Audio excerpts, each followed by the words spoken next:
మనసు చేసే యుద్ధం, కృష్ణుడి పరిష్కారం. మనసు కొన్నిసార్లు మనపైనే యుద్ధం చేస్తుంది కదా. బయట ప్రపంచంలో ఉన్న సమస్యల కంటే పెద్ద యుద్ధం మన లోపలే జరుగుతూ ఉంటుంది. అర్జునుడి పరిస్థితి కూడా అదే. యుద్ధం మొదలుపెట్టక ముందే తనలో ఉన్న భయాన్ని, గందరగోళాన్ని చూడాల్సి వచ్చింది.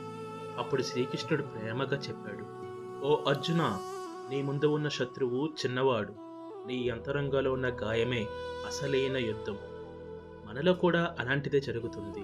మనకు కనిపించే శత్రువులు లేరు, కానీ లోపల గాయాలు మాట్లాడుతూ ఉంటాయి. నువ్వు చేసిన తప్పే కారణం, నువ్వు మళ్ళీ ఫెయిల్ అవుతావు, ఇది నీకు సాధ్యం కాదు అని. ఈ శబ్దాలన్నీ మనకు నిజంలా అనిపిస్తాయి, కానీ శ్రీకృష్ణుడు చెబుతాడు, నీ మనసులో వచ్చే ప్రతి మాట నిజం కాదు. గాయాల నుంచి, భయం నుంచి కూడా మాటలనేవి వస్తాయి. అందుకే అర్జునుడు అడిగారు, మరి నా నిజమైన స్వరం ఏది అని. అప్పుడు శ్రీకృష్ణుడు నవ్వుతూ చెప్పాడు, అది గట్టిగా కేకవేసే స్వరం కాదు, అంతా నిశ్శబ్దమైనప్పుడు వినిపించే స్వరం, అదే నీ అంతరాత్మ. మనలో కూడా ఒక్కసారి అలాంటి నిశ్శబ్దం వస్తుంది కదా. అది భయం కాదు, పారిపోవడము కాదు, అది శ్రీకృష్ణుడి దగ్గరగా వచ్చే క్షణం. నీ అసలు యుద్ధం బయట కాదు, నీ లోపలే ఉంది.